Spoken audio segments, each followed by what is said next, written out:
Isaías 53, estudio versículo por versículo, el siervo sufriente y la redención del Mesías. Introducción.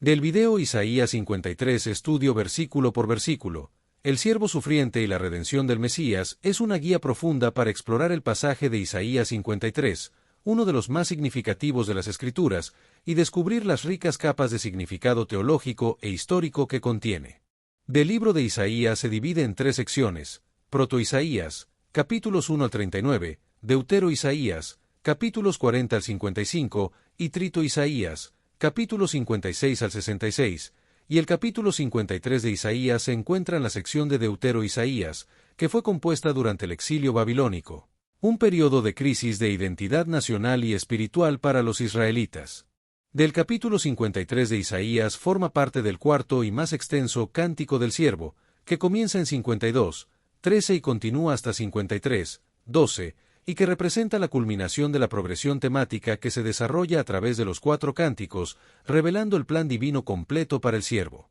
En los cuatro cánticos del siervo son: el primer cántico, Isaías 42:1 al 9, que presenta al siervo como el elegido de Dios; el segundo cántico, Isaías 49:1 al 13, en el que el siervo habla en primera persona sobre su llamado; el tercer cántico, Isaías 50:4 al 11,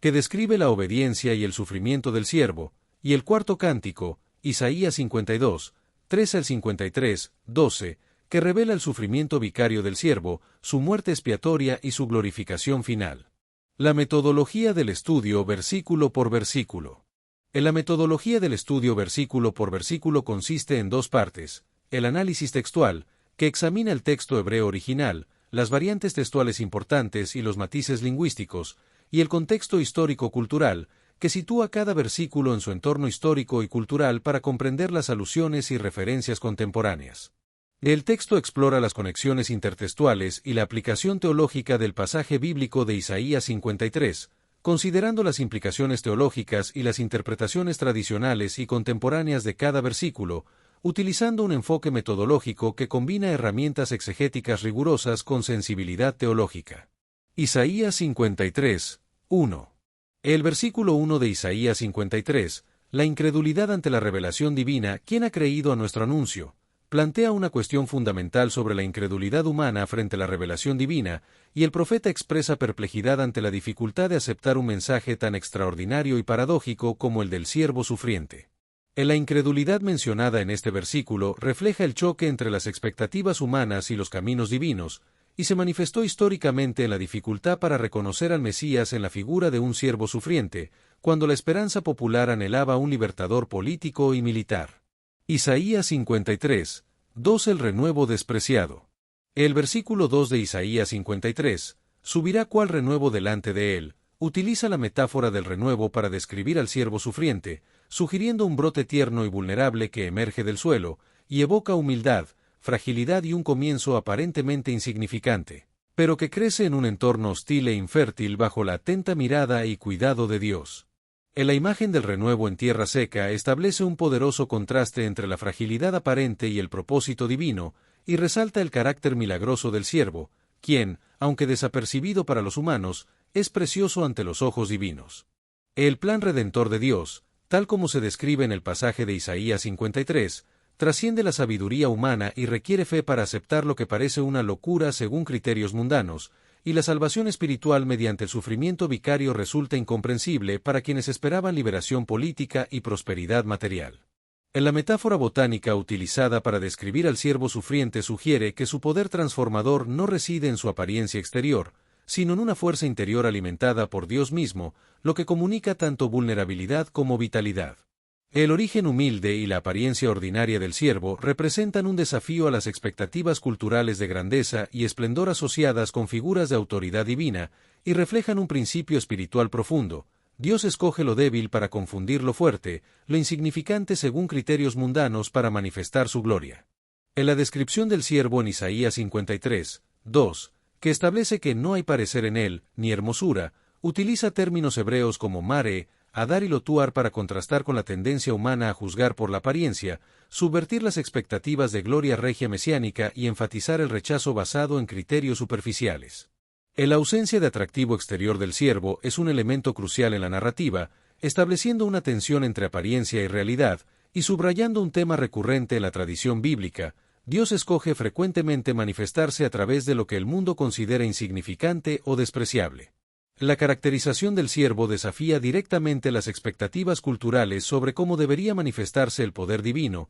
invitando a una reevaluación de los criterios por los que reconocemos la presencia y actividad de Dios, y refleja un principio divino fundamental: Dios valora lo interno sobre lo externo, y sus caminos frecuentemente contradicen los criterios humanos de valor y significancia. En la perspectiva humana tiende a valorar la apariencia externa, el carisma visible y los símbolos culturales de autoridad y poder, mientras que la perspectiva divina se enfoca en el corazón, el carácter interior y la obediencia por encima de las cualidades externas. El camino de Dios subvierte consistentemente las expectativas humanas, exaltando lo que el mundo considera insignificante, y la gloria divina se veló bajo la apariencia común, revelándose solo a quienes ven con ojos de fe. Isaías 53, 3 Varón de dolores. En Isaías 53, 3, se describe al siervo como despreciado y desechado entre los hombres, utilizando términos hebreos como nipse, despreciado, y chadal, desechado, que connotan ser considerado sin valor y tratado con desdén y desprecio activo.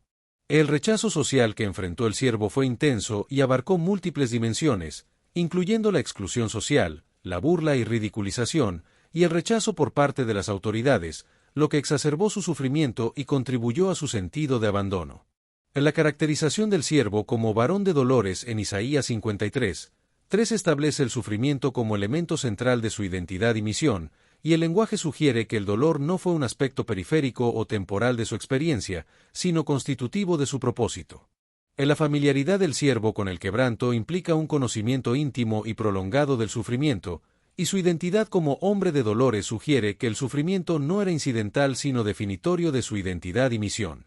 El sufrimiento del siervo sufriente en el pasaje de Isaías 53 es una parte integral de su misión, y no es accidental sino propositivo, sirviendo como mecanismo para lograr la redención y reconciliación de la humanidad. En la referencia a esconder el rostro refleja tanto el rechazo social como la intensidad de su aflicción, que provocaba incomodidad en quienes le observaban, llevándoles a desviar la mirada, y el sufrimiento del siervo se convierte en instrumento de salvación para otros. Isaías 53, 4 Carga vicaria. El versículo 4 de Isaías 53, llevó en nuestras enfermedades, implica una transferencia real del sufrimiento, donde el siervo asume tanto el peso como las consecuencias del sufrimiento ajeno, y esta transferencia no es meramente simbólica sino eficaz, resultando en alivio real para aquellos cuyas cargas son asumidas. El siervo como portador de nuestros sufrimientos manifiesta una identificación radical con la condición humana, entrando completamente en la experiencia del dolor y alienación, y su acción produce sanidad para aquellos cuyas cargas son asumidas, estableciendo un paradigma de curación a través del sufrimiento vicario. La acción del siervo es voluntaria y no impuesta, subrayando la dimensión amorosa y sacrificial de su sufrimiento, y su función trasciende la mera empatía, constituyendo una verdadera transferencia de la carga humana, lo que introduce explícitamente el concepto de sufrimiento vicario en el pasaje. El sufrimiento del siervo sufriente en Isaías 53 se interpreta erróneamente por la comunidad como un juicio divino sobre él, asumiendo que sus aflicciones son consecuencia de sus propios pecados o defectos, lo que refleja una teología simplista de retribución. En la percepción errónea del sufrimiento del siervo se debe a la incapacidad de los observadores para concebir que el sufrimiento pueda ser asumido voluntariamente por el bien de otros, o que Dios puede estar obrando precisamente a través de lo que parecía abandono y juicio, lo que subraya la dificultad perenne de discernir el propósito divino en medio del sufrimiento. El término hebreo nahua, azotado, sugiere ser golpeado o afligido por Dios, y se asocia con enfermedades interpretadas como castigo divino en la cultura antigua, mientras que muke, herido, implica ser golpeado severamente, reforzando la idea de que su sufrimiento se percibía como punición divina directa. En la contradicción entre la realidad del sufrimiento vicario y la interpretación equivocada de los observadores subraya la profundidad de la incomprensión que rodeaba al siervo, aumentando su aislamiento social y psicológico, y refleja una tensión fundamental entre apariencia y realidad en la experiencia espiritual. Isaías 53, 5 El intercambio divino. En Isaías 53, 5, se establece una clara relación causal entre las transgresiones de la comunidad y las heridas del siervo, utilizando términos como mecholal, herido, pesaenu, rebeliones, meduca, molido, y abonoteinu, iniquidades.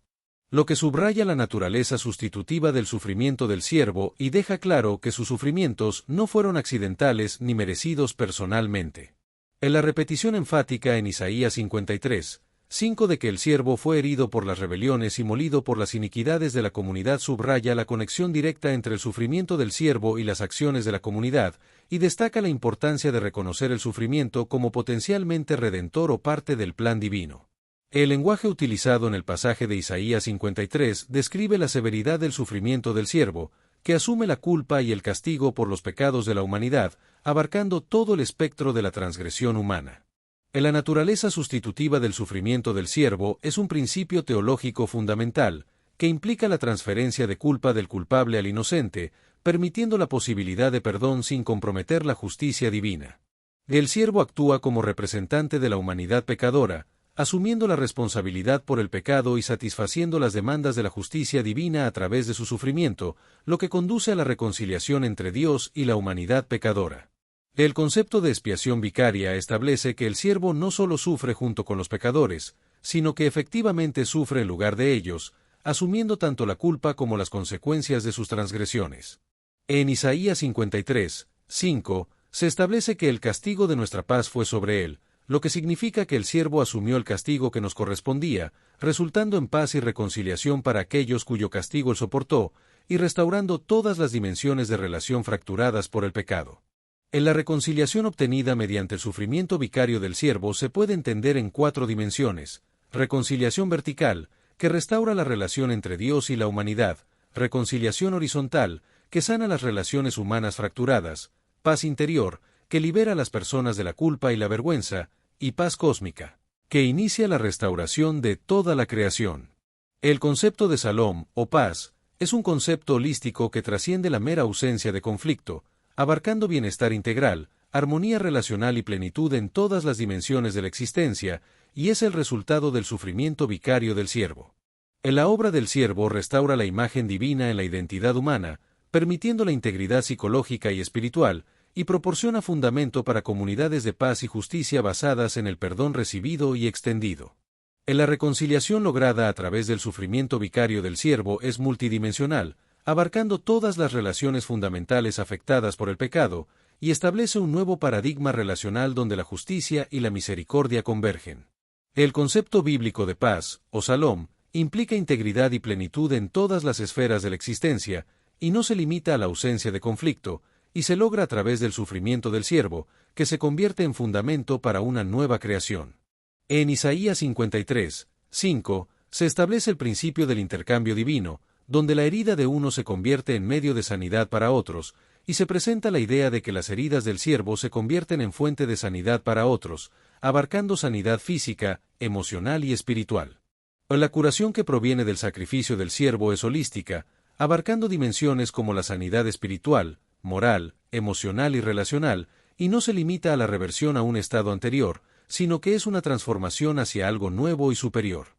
En la sanidad espiritual que fluye del sacrificio del siervo trasciende la mera reparación, constituyendo una verdadera regeneración y transformación, y establece un principio donde el sufrimiento redentor genera vida y restauración. Isaías 53, 6. El pecado universal.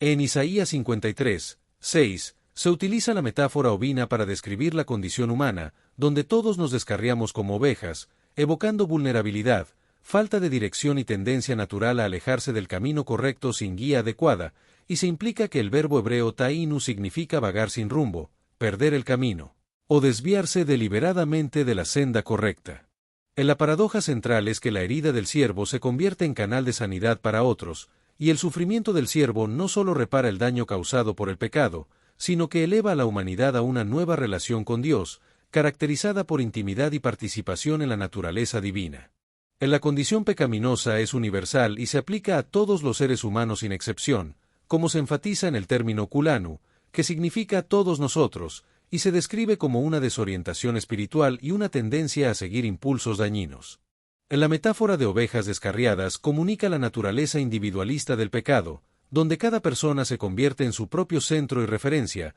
rechazando la autoridad divina y el bien común en favor de deseos y perspectivas personales, lo que lleva a consecuencias devastadoras como la ruptura de relaciones y la distorsión de la existencia. La condición universal del pecado humano se caracteriza por su universalidad absoluta, su naturaleza individualista y su egocentrismo esencial, que desplaza a Dios como centro y referencia, y se manifiesta de diversas maneras, pero siempre como expresiones variadas del mismo problema fundamental.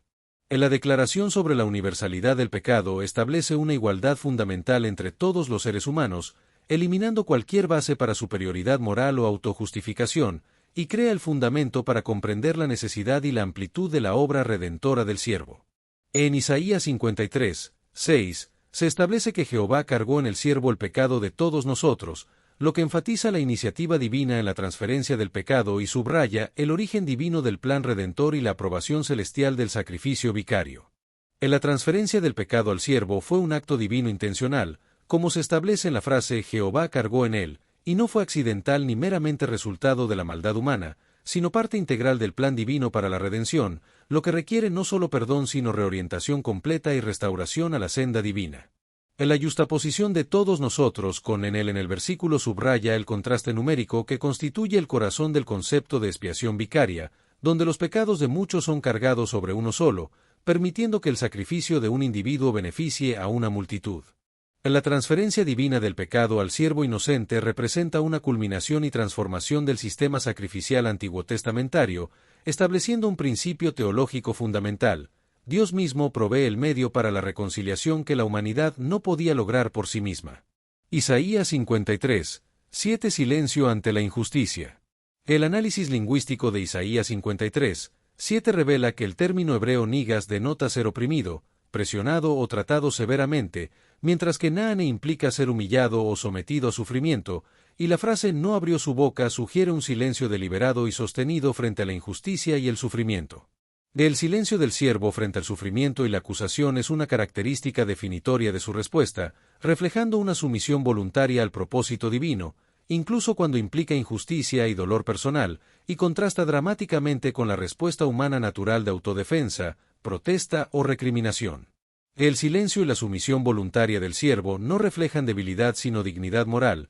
manifestando control interno y propósito, y su ausencia de protesta o autodefensa indica aceptación voluntaria del sufrimiento como parte del plan divino, no resignación pasiva ante la injusticia. En la abstención de autodefensa del siervo sugiere confianza en la vindicación divina final, permitiendo que Dios justifique en su tiempo en lugar de buscar validación inmediata, y su silencio representa una dimensión profunda de su sacrificio, donde no solo entrega su cuerpo sino también su derecho a la autodefensa y justificación inmediata. El silencio del siervo sufriente en el contexto de su sufrimiento injusto establece un paradigma de respuesta que contrasta con los instintos humanos de autopreservación y vindicación, reflejando una confianza absoluta en el propósito y la vindicación divina. En la imagen del Cordero en Isaías 53, 7 evoca el sistema sacrificial israelita, particularmente el Cordero Pascual, y simboliza la inocencia, la mansedumbre y la aceptación voluntaria del sufrimiento, destacando que el siervo no merecía personalmente el sufrimiento que experimentó. En la metáfora del cordero llevado al matadero, conecta el sufrimiento del siervo con la tradición sacrificial israelita, enfatizando nociones de inocencia, propósito sacrificial y eficacia expiatoria, y la comparación con una oveja muda ante sus trasquiladores subraya la aceptación silenciosa del destino fatal del siervo. En el contexto religioso judío, la imagen del cordero sacrificial evoca múltiples rituales y conceptos teológicos interconectados, como el cordero pascual, los sacrificios diarios en el templo y el cordero ofrecido en el día de expiación, simbolizando protección, sustento, expiación y comunión con Dios. Isaías 53, 8 El juicio injusto. Isaías 53, 8 describe la situación del siervo sufriente, utilizando términos como otzer, cárcel o opresión, mispat, juicio, y Lucach, fue quitado, sugiriendo que el siervo fue sometido a detención, proceso coercitivo y posible muerte violenta o prematura como resultado de un procedimiento judicial injusto o irregular. En la combinación de estas imágenes y términos proporciona un marco interpretativo para comprender la naturaleza y propósito del sufrimiento del siervo, destacando su inocencia, su aceptación voluntaria del sufrimiento y su conexión con la tradición sacrificial israelita. El texto hebreo de Isaías 53 presenta una ambigüedad interpretativa, permitiendo entenderse como fue quitado sin restricción y juicio o mediante opresión y juicio fue quitado, lo que enfatiza la injusticia y el proceso legal pervertido en el sufrimiento del siervo. La referencia a cárcel y juicio evoca imágenes de arresto, detención, juicio y ejecución, todas caracterizadas por injusticia y opresión, y la frase fue quitado sugiere una muerte prematura o violenta, posiblemente por ejecución, como resultado de esta perversión de la justicia. La injusticia en el proceso judicial contra el siervo introduce una dimensión de injusticia institucionalizada y sistémica, donde las estructuras que deberían garantizar justicia se convierten en vehículos de injusticia, y el único verdaderamente justo es condenado por los sistemas de justicia humana. El proceso judicial contra el siervo implica arresto injustificado, detención basada en acusaciones falsas o motivaciones corruptas, testimonio falso, evidencia fabricada o distorsionada, parcialidad judicial y sentencia desproporcionada, lo que revela la corrupción de las instituciones y la profundidad del rechazo humano hacia lo divino. En Isaías 53, 8, se establece que el siervo fue herido por la rebelión de mi pueblo, lo que se refiere a actos deliberados de rebelión o violación consciente de los límites establecidos, y el término mi pueblo identifica al grupo beneficiado por el sufrimiento del siervo, posiblemente referido específicamente a Israel o extendido a todos los que forman parte del pueblo de Dios. La conexión causal entre la rebelión de mi pueblo y fue herido enfatiza la naturaleza vicaria o sustitutiva del sufrimiento, donde el inocente asume el castigo merecido por los culpables, y el uso del término mi pueblo introduce una perspectiva divina personal, sugiriendo que Dios mismo identifica a los beneficiarios del sufrimiento del siervo como su pueblo, estableciendo una relación de pertenencia y cuidado que contrasta con la rebelión mencionada. El pasaje de Isaías 53 subraya la gracia que caracteriza todo el pasaje, destacando la tensión entre la rebelión del pueblo y el amor divino que provee expiación. Del propósito redentor del sufrimiento del siervo se puede resumir en varios puntos, incluyendo la sustitución expiativa, donde el siervo asume voluntariamente el castigo merecido por otros, permitiendo que la justicia divina sea satisfecha sin la destrucción del pecador. En la restauración relacional se logra a través del sufrimiento vicario del siervo, que restablece la comunión entre Dios y su pueblo, superando la barrera del pecado y permitiendo una relación renovada caracterizada por intimidad y confianza en lugar de temor y alienación. La transformación interna es otro aspecto de la obra redentora del siervo, que no solo cambia el estatus legal del pecador, sino que inicia un proceso de renovación interior, habilitando un nuevo patrón de vida caracterizado por gratitud y obediencia motivada por amor. En la culminación escatológica se refiere a la restauración final de todas las cosas, donde el mal, el sufrimiento y la muerte serán definitivamente derrotados y la creación renovada a su propósito original, lo que se logra a través del sufrimiento del siervo. Isaías 53, 9 La sepultura del siervo. El versículo 9 de Isaías 53 destaca la humillación del siervo, quien fue sepultado con los impíos, lo que sugiere que no solo murió una muerte violenta o judicial, sino que también recibió el tratamiento post-mortem reservado para criminales o marginados sociales. En la referencia a la sepultura con los impíos en el versículo 9 de Isaías 53 subraya el contraste entre el tratamiento esperado del siervo y su destino final, y añade otra dimensión a la humillación del siervo, extendiéndola más allá de la muerte misma hacia el tratamiento de su cuerpo. En la obra redentora del siervo revela un principio paradójico central en la teología bíblica, donde la salvación se logra no mediante la fuerza o el poder convencional, sino a través del sufrimiento voluntario del inocente, estableciendo un paradigma donde el poder divino se manifiesta precisamente en lo que parece debilidad según criterios humanos. En la referencia a la sepultura del siervo sufriente en el contexto de Isaías 53 sugiere un plano intención humana que fue posteriormente alterado por intervención divina, lo que subraya la profundidad de su humillación e identificación con los marginados. La muerte del siervo como criminal o malhechor representaba no solo sufrimiento físico, sino también degradación social y religiosa, especialmente en una cultura donde la forma de muerte se consideraba indicativa del juicio divino sobre la persona. En la asignación de una sepultura con los impíos o criminales habría representado la continuación de esta deshonra más allá de la muerte, negando al siervo incluso la dignidad básica de un entierro honorable, lo que refleja la profundidad de su identificación con la humanidad caída. Sin embargo, el versículo 9 de Isaías 53 introduce un giro sorprendente, donde a pesar de que el siervo estaba destinado a una sepultura deshonrosa con criminales, terminó siendo enterrado con los ricos, lo que sugiere una intervención divina que revierte el tratamiento humano previsto para el siervo. En la sepultura honorable con los ricos representa el primer indicio de vindicación del siervo, donde su verdadera identidad y valor comienzan a ser reconocidos, y anticipa la exaltación más completa que se describirá en los versículos finales. El contraste entre la sepultura prevista con los impíos y el entierro real con los ricos representa un punto de inflexión en la narrativa del siervo, subrayando la intervención providencial que transforma el destino aparente del siervo y lo lleva hacia la exaltación.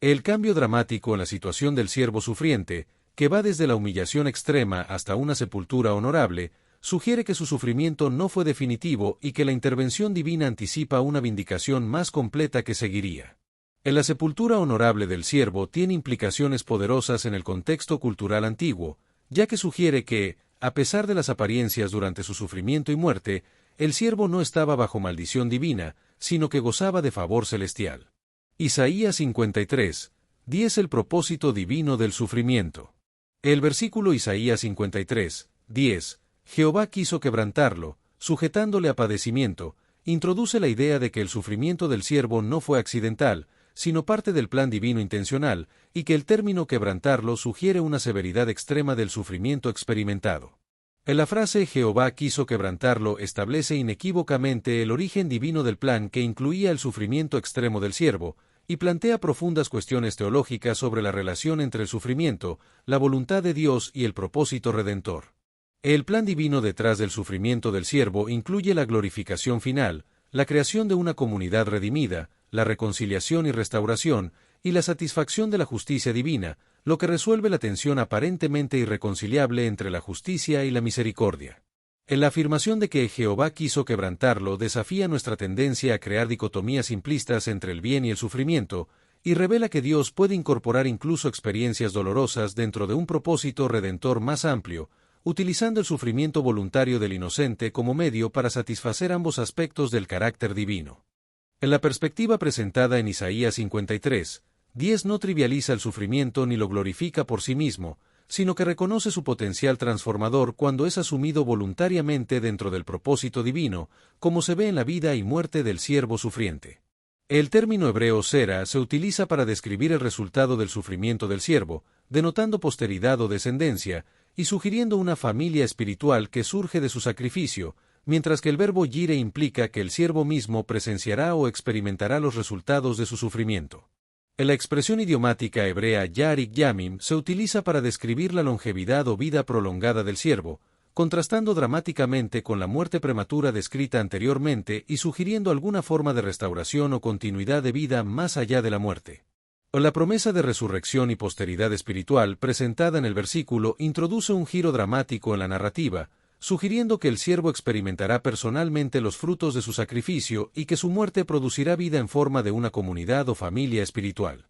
En la referencia a ver linaje utiliza metáforas de fertilidad y reproducción para describir el impacto multiplicador del sacrificio del siervo, sugiriendo que su muerte generará nueva vida en forma de una descendencia espiritual, y que la continuidad de la vida del siervo después de su sacrificio representa la derrota última de la muerte misma. En la promesa de resurrección y posteridad espiritual transforma radicalmente el significado del sufrimiento del siervo, revelando que su muerte no es el final sino un pasaje hacia una nueva forma de existencia y fecundidad, y que el impacto del sacrificio del siervo no se limita a beneficios individuales, sino que crea una nueva comunidad o familia unida por la experiencia compartida de transformación a través de su sufrimiento redentor. En la dimensión comunitaria de la redención en Isaías 53 se expande la visión de salvación más allá de la salvación individual hacia la creación de un pueblo restaurado, donde el siervo sufriente juega un papel fundamental en la realización del propósito divino.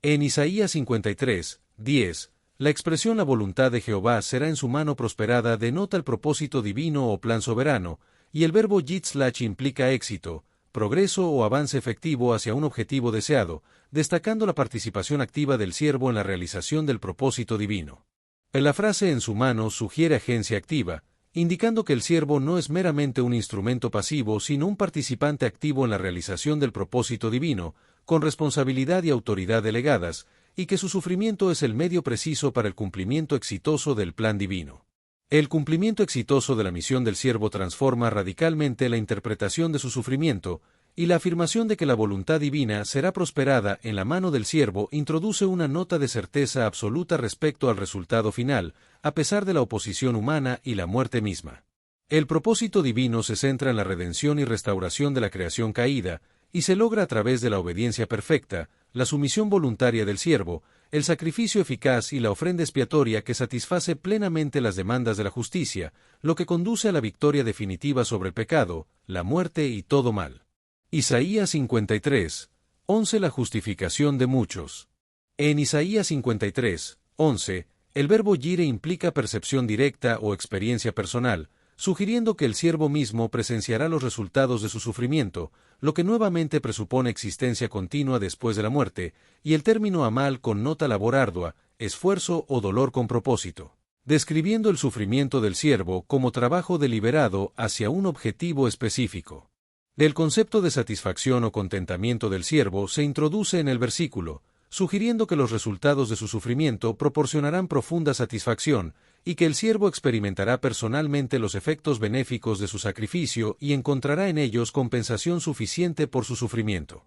En la descripción del sufrimiento del siervo como aflicción de su alma enfatiza la dimensión interior del dolor experimentado, que involucró no solo tortura física sino también angustia espiritual y emocional profunda, pero que produce fruto que proporciona satisfacción plena. En la satisfacción del siervo incluye ver a personas liberadas de la esclavitud del pecado, la culpa y patrones destructivos, capacitadas para vivir en verdadera libertad, y presenciar la restauración integral de personas heridas y quebrantadas, experimentando sanidad en todas las dimensiones de su ser. En la satisfacción del siervo al contemplar los resultados de su sufrimiento establece un principio profundo. El amor sacrificial encuentra su recompensa precisamente en la transformación de aquellos por quienes se ha sufrido, y sugiere que el propósito último del sufrimiento vicario no es el dolor mismo sino la redención y transformación que produce. En Isaías 53, 11, se establece que mi siervo justo justificará a muchos, donde el término abdi, mi siervo, enfatiza la relación especial entre Dios y el siervo,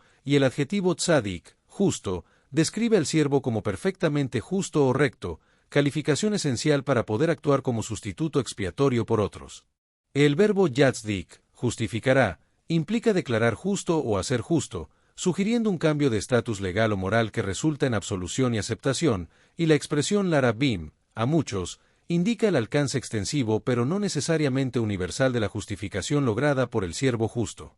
En la frase mi siervo justo justificará a muchos en el pasaje de Isaías 53 establece una relación causal donde la justicia del siervo se convierte en el fundamento para la justificación de otros, sugiriendo una transferencia o imputación de justicia que resulta en un nuevo estatus ante Dios. En la justificación que proviene del conocimiento del siervo tiene varias dimensiones, incluyendo la dimensión legal, que implica una declaración divina de rectitud basada en la obra del siervo y la absolución de culpa y cancelación de la condenación.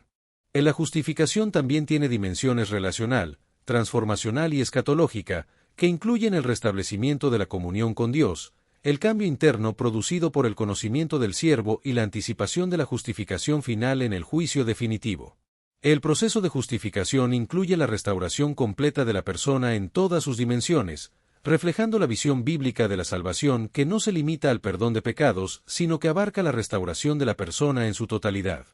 En Isaías 53, 11, se establece que el siervo llevará las iniquidades de ellos, lo que implica una transferencia real del peso o carga del pecado del culpable al inocente, resultando liberación real para aquellos cuyas iniquidades son asumidas por el siervo.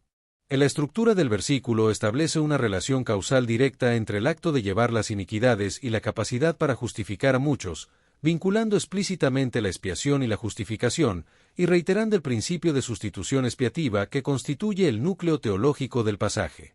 El término hebreo abonot denota tanto el acto pecaminoso como su culpabilidad resultante y consecuencias, abarcando la totalidad de la condición pecaminosa en sus dimensiones moral, legal y relacional, y el verbo yisbol implica cargar o soportar un peso, sugiriendo que el siervo asume activamente la carga de las consecuencias del pecado que correspondían a otros. En la conexión entre llevar iniquidades y justificar establece el principio fundamental de que la justificación se fundamenta en la expiación, lo que se relaciona con la función expiatoria del siervo sufriente. La función expiatoria del siervo sufriente. En la función expiatoria del siervo representa la culminación y transformación del sistema sacrificial del Antiguo Testamento, ofreciendo una expiación perfecta y definitiva que aborda la raíz misma del problema del pecado humano y opera a múltiples niveles, incluyendo la satisfacción de las demandas de la justicia divina, la justificación legal, la reconciliación relacional, la transformación interna y la liberación final de todas las consecuencias del pecado.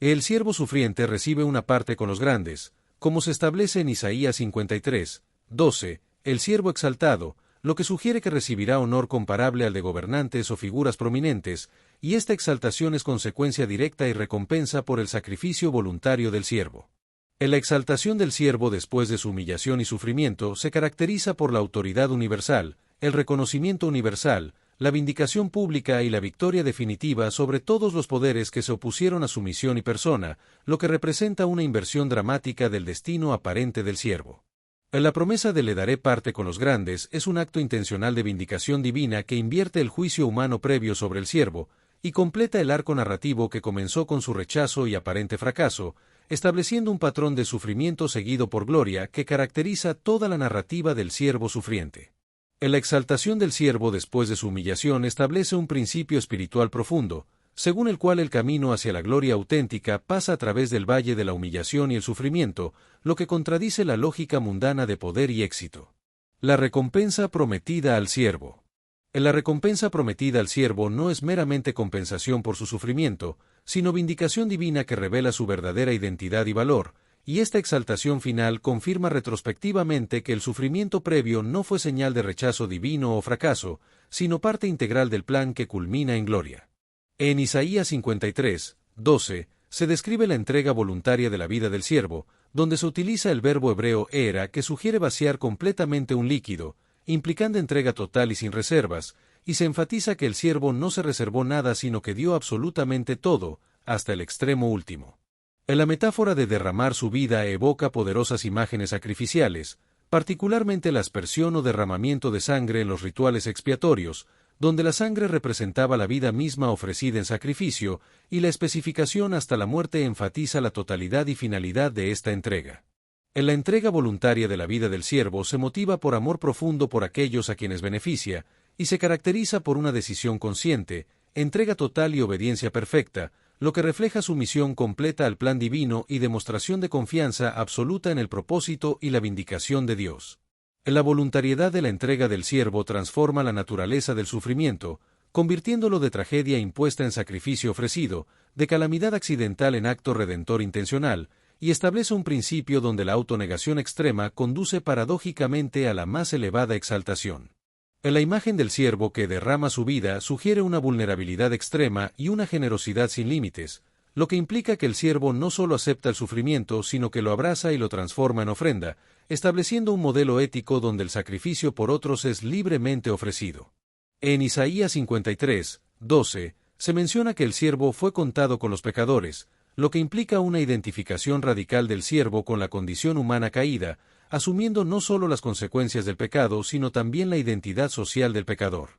En la clasificación del siervo entre transgresores representa su identificación completa con la condición humana caída, y esta identificación trasciende la mera simpatía o solidaridad para convertirse en asociación completa, donde el inocente no solo asume las consecuencias del pecado, sino que es clasificado y tratado como si él mismo fuera transgresor.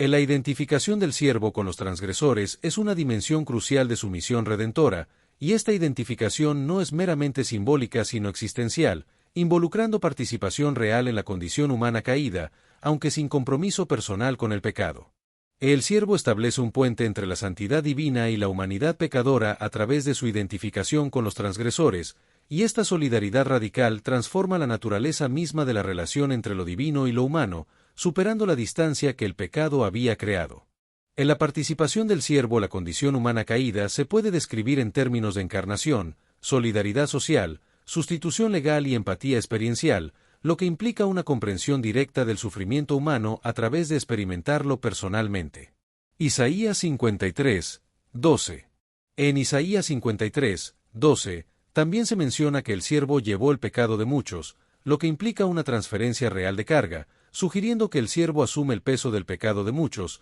y el verbo nasa utilizado en este contexto implica levantar, cargar o soportar un peso. El término chet se refiere al pecado y denota tanto el acto transgresivo como su culpabilidad y consecuencias asociadas, y la especificación de muchos delimita el alcance de la expiación, indicando una extensión significativa, pero no necesariamente universalidad absoluta.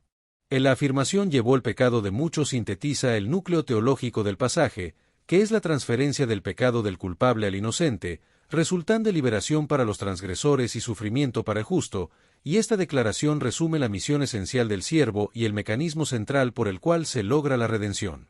El alcance de la obra redentora del siervo es universal y trasciende límites étnicos, geográficos, culturales y temporales, abarcando a Israel, las naciones gentiles, generaciones futuras y toda la creación, cumpliendo así la promesa original a Abraham de bendecir a todas las familias de la tierra. La universalidad de la redención no elimina la particularidad del pacto con Israel, sino que lo cumple y expande, realizando su propósito último como luz para las naciones, y el alcance cósmico de la redención. Eventualmente incluirá no solo a la humanidad, sino a toda la creación. La obra del siervo tiene un impacto cósmico y anticipa la renovación final de todas las cosas, donde el sufrimiento, la muerte y el mal serán definitivamente derrotados, y esta visión se presenta en el contexto del libro Isaías 53, que explora la figura del siervo sufriente y su papel en la redención del Mesías. Cierre final. Este capítulo no solo nos presenta al siervo que sufrió, sino al Salvador que triunfó. El que fue contado con los pecadores, ahora reina con los grandes. Su humillación fue el camino a la gloria, y su muerte el origen de nuestra vida eterna. Todo se trata de él. Salud y vida @lavida 2025. Todo se trata de Jesús, el Mesías prometido, el Cristo viviente, nuestra esperanza eterna. Proclamamos al Hijo de Dios, exaltamos su nombre, y llevamos su luz a las naciones. Suscríbete para seguir conociendo más de Jesús, el Mesías, y su palabra viva.